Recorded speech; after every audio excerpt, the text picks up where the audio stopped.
Today I will be continuing the book Diary of a Wimpy Kid Hard Luck. So let's get started.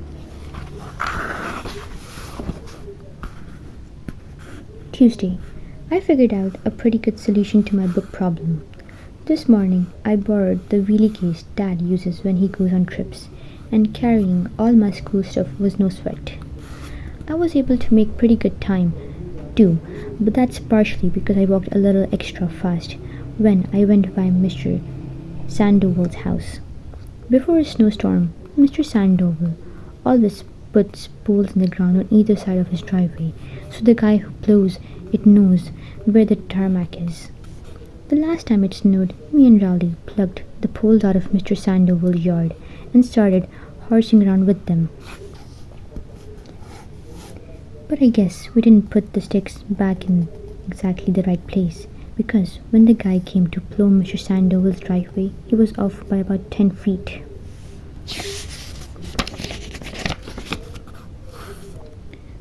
Mr. Sandoval has been waiting for me and Rowley to show our faces in front of his house again so he can let us have it. But I'm not ready for that conversation just yet, especially not by myself. Mr. Sandoval is not the only danger between my house and school though.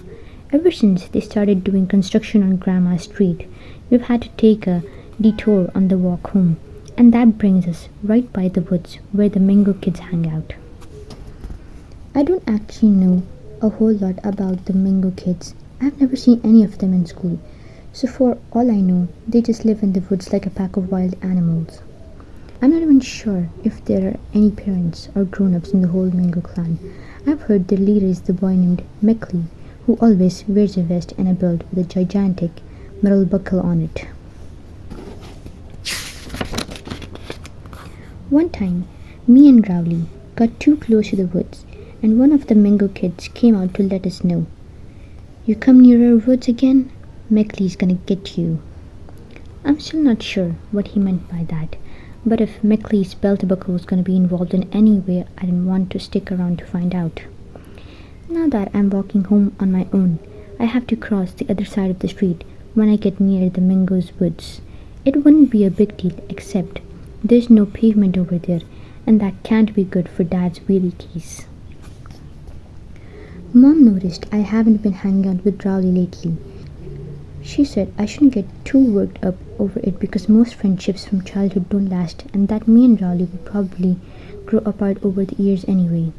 Well, I hope that's not true, because I think it's important for me to keep my childhood friends, so that later on someone can appreciate how far I've come. Beautiful day, Mr. Heffley. Why, I suppose it is. Yes, I suppose it is. I'm not so sure Mom's qualified to give me friendship advice anyway, because guy friendships are totally different from girl friendships, and I know because I've read almost every single book in the Slumber Party Pals series.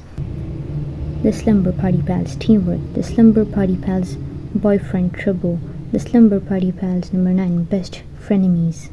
Before you judge me and say, those books are for girls, let me just explain that the only reason I've got into them was because one time I forgot to bring in a book for silent reading, and the only books the teacher had were in the Slumber Party Pals series. And once you've read one of them, you can't stop. There must be something like 100 books in that series. The first 30 or so were pretty good, but after that, I think the author started running out of ideas. The Slumber Party Pals, number 87. Lindsay loses a mitten. Anyway, in the Slumber Party Pals books, these two friends are always getting into fights with each other about little stuff. You used up all my purple lip gloss because you knew I wanted to wear it to the roller rink. Well, you only wanted to wear it because you knew Justin would be there. But after a while, things always cool down, and the girls learn the true meaning of friendship. I'm sorry I used up your lip gloss. And I'm sorry I kissed Justin at the roller rink. Wait, what? And that's basically the plot of every single book in the Slumber Party Pal series. Well, that might be the way things work with girls, but I can tell you firsthand that's not the way it works with boys. For boys, things are just a lot less complicated. For example, let's say one guy breaks something that belongs to another guy, but it's totally an accident. Well, 5 seconds later, everybody's moved on and things are pretty much back to normal. We can always just watch TV. At my house, I don't know if that means guys are less sophisticated than girls or whatever, but I do know that the way we do things sure saves a lot of time and energy. Friday. I hate to say it, but Mom's prediction about me and Rowley is starting to come true. Ever since Abigail and Rowley got together, Abigail has been sitting at her lunch table, which is all boys. I already mentioned how she's not a fan of the chocolate milk bubble blowing thing, but there's a lot of other stuff she doesn't like either. One of them is the 5 second rule. All the guys at our table agree that if you drop a piece of food on the floor, as long as you pick it up within 5 seconds, it's still okay to eat. Oops, 5 second rule. A new twist someone came up with recently is that you can grab a piece of food off the floor even if you're not the one who actually dropped it. I've lost 2 chocolate chip cookies and a futsuko that way already. 5 second rule.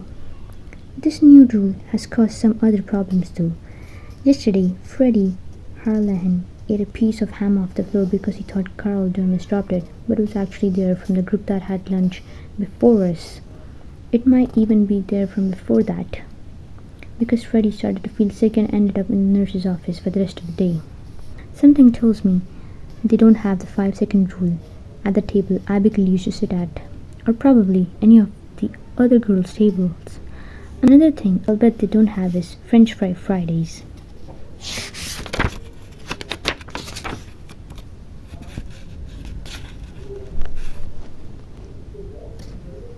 They serve burgers in the cafeteria every Friday, but the meat is grey and tastes like a wet sponge. Plus, they serve sweet potato fries now instead of regular French fries. But Nolan, Tiago's mom, works part-time in the library, and every Friday she brings Nolan a cheeseburger and fries from the fast food place on the corner. Nolan eats his fries, but he always lets the rest of us have whatever falls out into the bag, and I've seen kids practically come to blows over a few cold French fries.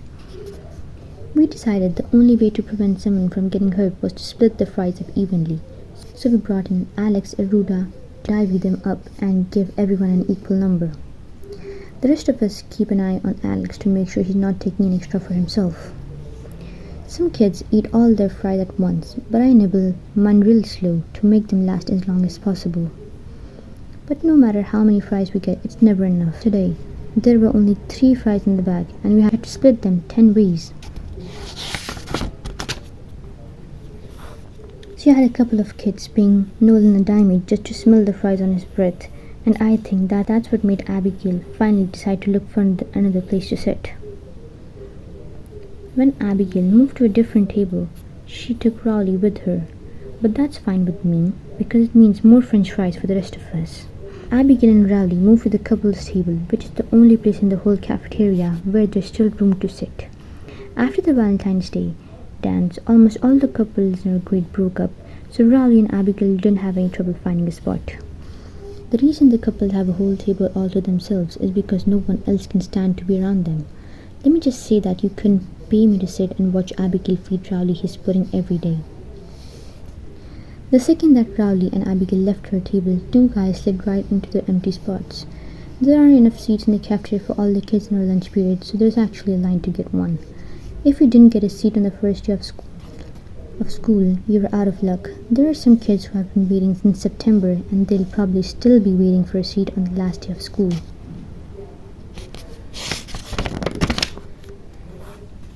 I feel pretty lucky I got a seat, because the people who didn't get one have to find a place to sit anywhere they can. The kids in the middle of the line have pretty much given up hope that they're going to get a seat, so some of them have started selling their spots to the kids behind them. I heard that Brady Connor sold his position at number 15 spot to Glenn Harris, who was 1 spot back, for $5 and an ice cream sandwich. Unfortunately for me, the 2 kids in the front of the line were Earl Dremel and his twin brother Andy, and they took Abigail and Rowley's spots. Earl and Andy have physical education right before lunch, and those guys both fake their gym showers just like I do. Even though I sat at the table with a bunch of guys, I wouldn't call any of them my actual friends, because when we head outside for recess, we all go our separate ways. I used to hang out with Raleigh during recess, but those days are over. It's probably time for me to strike out on my own. But the problem is, I don't know where I'm supposed to go. First of all, there are some kids I have to watch out for on the playground. So that's it for today. If you want me to read again, comment down below that I will continue the story. If you want me to read any other book, you can go ahead and comment down that as well. I will read that. If you want to continue this, like this video and comment down below. I'll continue from page 32 onwards. Thank you so much for watching. Bye.